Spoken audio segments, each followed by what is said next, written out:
हे बघा मित्रांनो, आमचं कांद्याचं शेत. हे बघा कसे उभे आहेत मित्रांनो.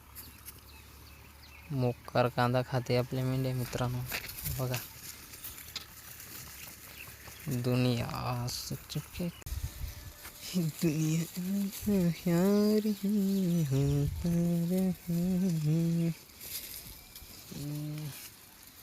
बाकी उभ्या राहिला.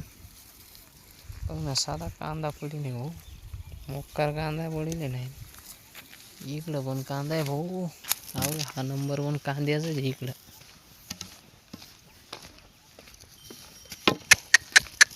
हाय रे चक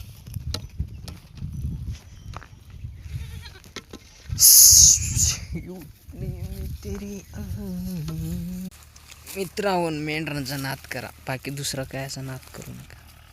मेंढ्या आहेत तर तुम्ही येत नाही, त्या ना मेंढ्या नाही येत ना तर तुम्ही पण नाही राहणार.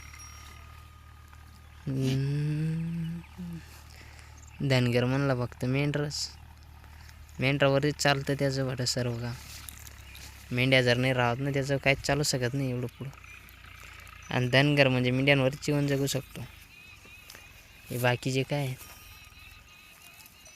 ऊन लागलं का म्हणे मेंढ्या ऐकून टाकू म्हणे घरी बसून. घरी काय घराच्या भीतीच्या पोपडं करू करू खासन का काय. मी हे कसं आहे हत्यार कवा तरी कामातच पडणार आहे. मोकार मेंढ्या जरच्या मोकार.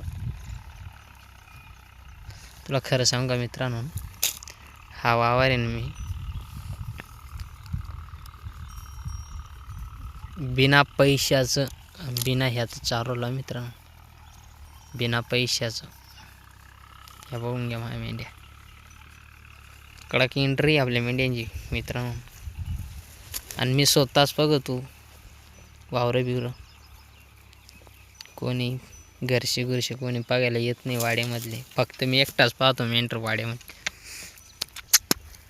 सकाळचं बच्चे बिच्चे पाळले, हारीला मेंढर सोडले का हारबीर पांगून आले का 1 वाजता निघायचं. 9 वाजेपर्यंत जर बघायचं तर डायरेक्ट 11 वाजेपर्यंत घराकडे यायचं. हे पुरं दानगे शेत आहे मित्रांनो. हे बघा हे असं कांदे शेत आहे पुरं. आणि हा एक कांदे शेत आहे. हा इथं पादगोळा करायला लावतो. कोणतं पण काम केल्याशिवाय मेंढराला चारा भेटत नाही. आणि आपण जर कामाला डरलो तर मग मेंढ्या उपाशी राहू शकते. त्यामुळं आम्ही कामाला काही डरत नाही. हा गाड आहे, हा गाड आता गटकीभरात दुरावतो आम्ही.